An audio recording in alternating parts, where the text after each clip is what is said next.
श्री गणेशानमः श्री सीताराम। मित्रों, आज एक विवाद बहुत तेजी के साथ जो है चल रहा है, शंकराचार्य जी का विवाद।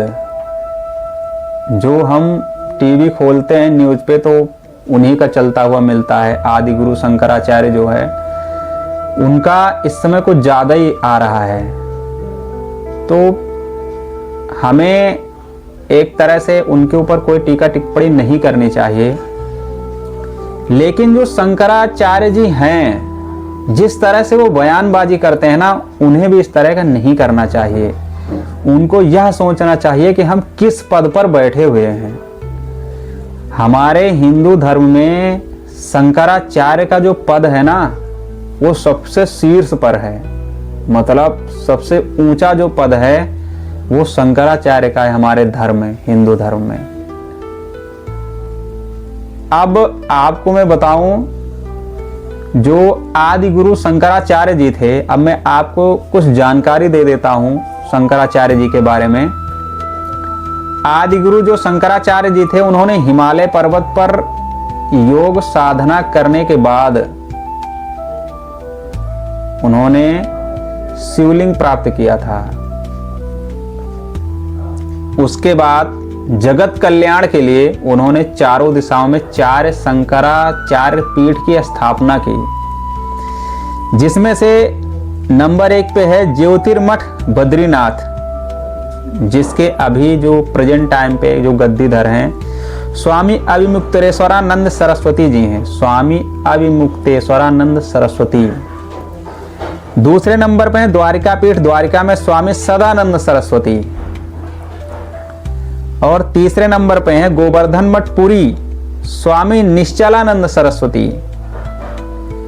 और चौथे नंबर पे हैं श्रृंगेरी मठ, स्वामी भारती तीर्थ।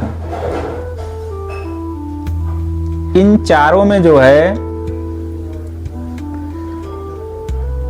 चारों दिशाओं में चारों शंकराचार्य की स्थापना की है।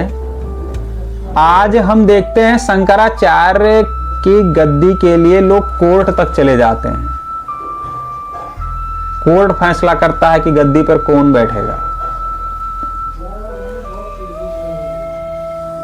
ये एक हिंदू धर्म का सबसे ऊंचा पद, और उस पद के लिए अगर भाई आपको ही देख के हम संस्कार पाते हैं, जो हम आपको देखते हैं वही अपने जीवन में हम ढालते हैं, उसी के अनुसार हम अपने जीवन में कार्य करते हैं।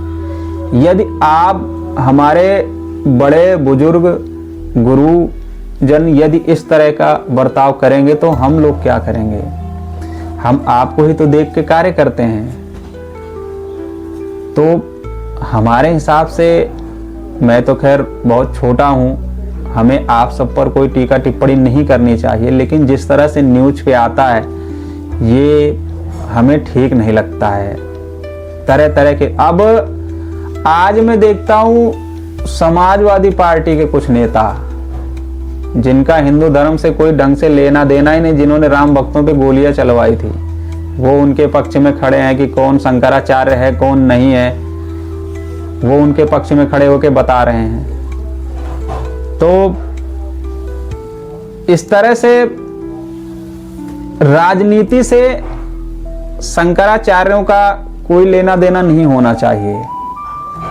हमें अपने धर्म के प्रति कार्य करना है, हमें अपने धर्म को कैसे ऊंचा उठाना है, धर्म का प्रचार कैसे करना है, विश्व में कैसे शांति होनी चाहिए, धर्म की स्थापना कैसे होनी चाहिए, हमें इन चीजों पे कार्य करना, ना कि हमें राजनीति के चक्कर में पड़ के अपनी छवि को धूमिल करना है।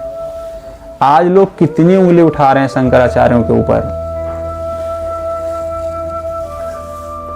ये जो आदि गुरु शंकराचार्य जी थे, ये भगवान शिव जी के अंश माने जाते थे। वो वास्तव में भगवान के अंश थे और उनको भगवान की तरह पूजा जाता था। और जो शिवलिंग उन्होंने प्राप्त किया था उसका नाम था चंद्रमौलेश्वर शिवलिंग, जो उन्होंने चारों शंकराचार्यों को दिया था। आज वह शिवलिंग पूरे दुनिया में सिर्फ उन्हीं 4 लोगों के पास है, वही उसकी पूजा करते हैं। और पूरी दुनिया में, भारत में नहीं पूरी दुनिया में जो हिंदू धर्म का सबसे बड़ा पद होता है वो शंकराचार्य का होता है। इस इतने बड़े पद पर बैठकर आपका इस तरह का बयानबाजी करना वो काफी निंदनीय है। आप अपने पद की गरिमा बना के रखिए, ये सबसे अच्छा होगा। ये तुच्छ नेता, ये नेता आपके लिए कोई मायने नहीं रखते हैं। तुच्छ नेता जो आपके साथ इस तरह के गंदी राजनीति से प्रेरित होकर के और आपके ऊपर टीका टिप्पणी करते हैं, इससे हमारे हृदय को आघात पहुंचता है। इसलिए आपसे करबद्ध निवेदन है कि आप शंकराचार्य की गरिमा को बनाए रखिए, क्योंकि वह हमारे हिंदू धर्म का सबसे शीर्ष पद है। इसलिए आपसे विनम्र निवेदन है कि जितनी जल्द हो सके यह शंकराचार्य का विवाद को तुरंत रोका जाए और राजनीति से इसकी दूरी बनाई जाए। श्री सीताराम। ओम नमः शिवाय।